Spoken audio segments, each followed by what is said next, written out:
Hey guys, Christina here, and today I have a look for you at the high school level 1 language arts from the good and the beautiful.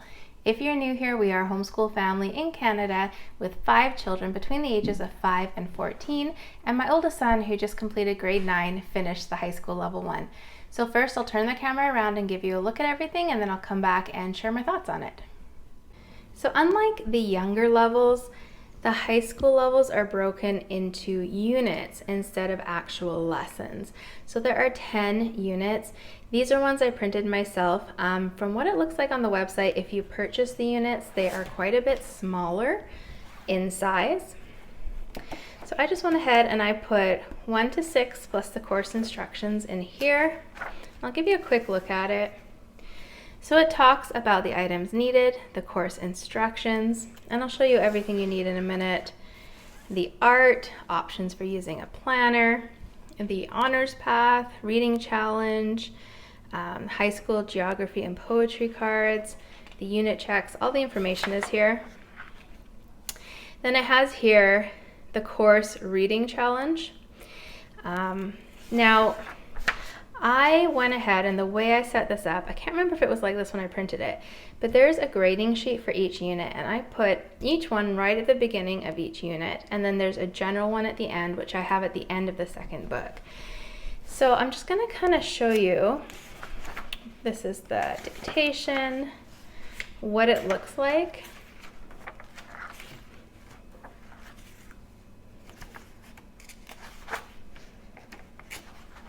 So you can get a good look at it.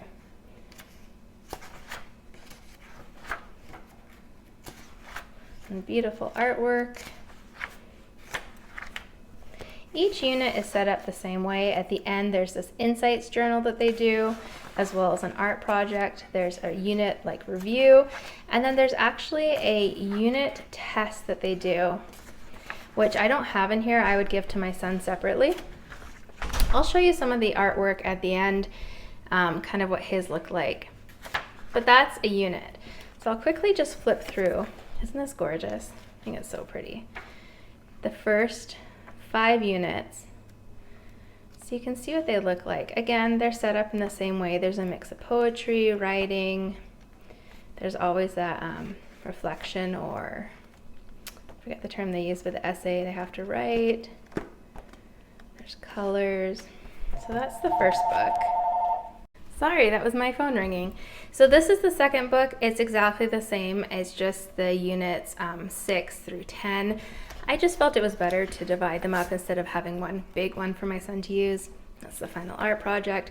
But everything in here is the same. It's the mix of the writing, the reading, geography, root words, I mean everything. There's one thing we did note was that with Unit 10, there was an issue with the points on the process essay versus what it said on the sheet. I did let them know, and they told me how to correct that. There was also an issue at the end here. They have the final unit check out of 100, but it's actually out of 200, so just something to note there. But yeah, those are printed separately, and I'll show you my answer key in a second here as well. So then there is a pack of grammar, geography, general knowledge type cards. They use these from levels 1 to level 3, but they don't use them all. So like this year, my son only used a few of them. This was it. Just these ones here, I believe. And that's all that he used this year. So in the next 2 levels, these are the ones that he's going to be using.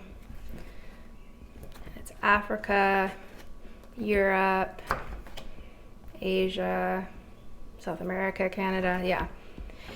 So those are the cards. There is the grammar and writing guide, and this is referenced numerous times. Look this up, go to this page. They also do have some online things, particularly the dictation that they will listen to. And then there's videos to help them if they're having issues with certain parts of grammar as well. So that book is really helpful. Connected to those units are these 5 books. So they are integrated with the unit. The questions pertain to the reading, the essay questions and the assessments pertain to the reading. So they are totally integrated with them.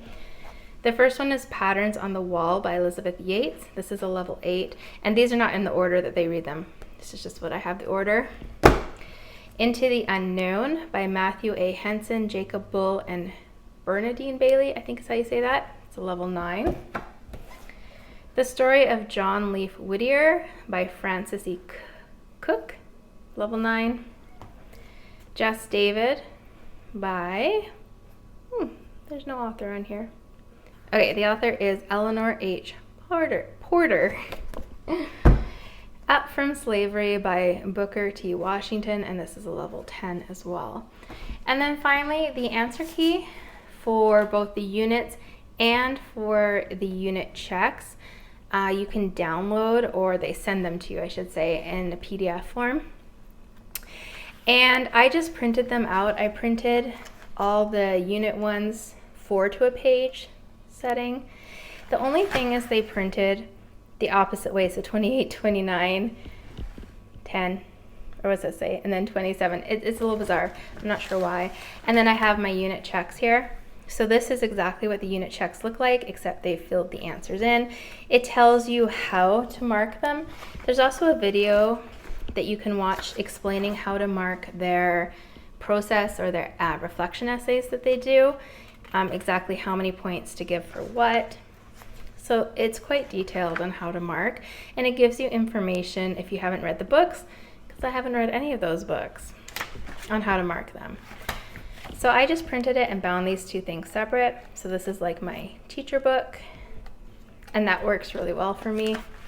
So there's that, the grammar guide, all of these cards, the 10 units, and the 5 books, and that makes up the high school level 1 course. So we've used the Good and the Beautiful's language arts levels for a number of years, and we really like them, which is why we use them. This level was set up differently, like I mentioned, that it had the units and not the daily lessons. So it did take a little while to figure out kind of how it was going to work. I basically told my son he would schedule it himself.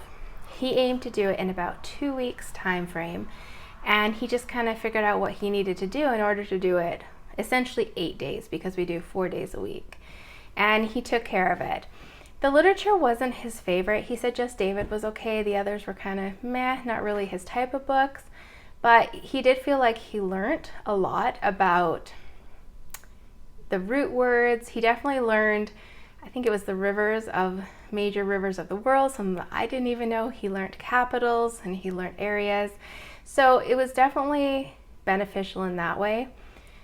The writing, I felt like he could have used a little bit more guidance, and that's kind of a theme with the Good and the Beautiful. I find sometimes they need a little bit more help, but this level was definitely better than previous levels in terms of telling people or telling the child how to write it, how to set it up, how to check it, how to use references, things like that. Affordability wise, it's kind of mixed. Being in Canada, the shipping is a huge chunk of money. So I did invest in like the grammar cards in that grammar book and in the actual novels themselves, because I have 5 children and I just had my oldest doing it now. It's going to get passed down. So I did purchase those from the store, but the other ones I used the PDF so I could just print the new books for my children and save money in the long run. If you're in the US, it's obviously more affordable because the shipping is much better. But it's a pretty affordable language arts curriculum for a high school level. If you're filling out transcripts, it gives you very specific information on the website about how to divide up the credits and what credits you would get for the course, because it does include geography in the course, and I think you get credits for that. So yeah, I will show you some of my son's art here as I'm just wrapping up my thoughts. The art was not his favorite. He struggled with it.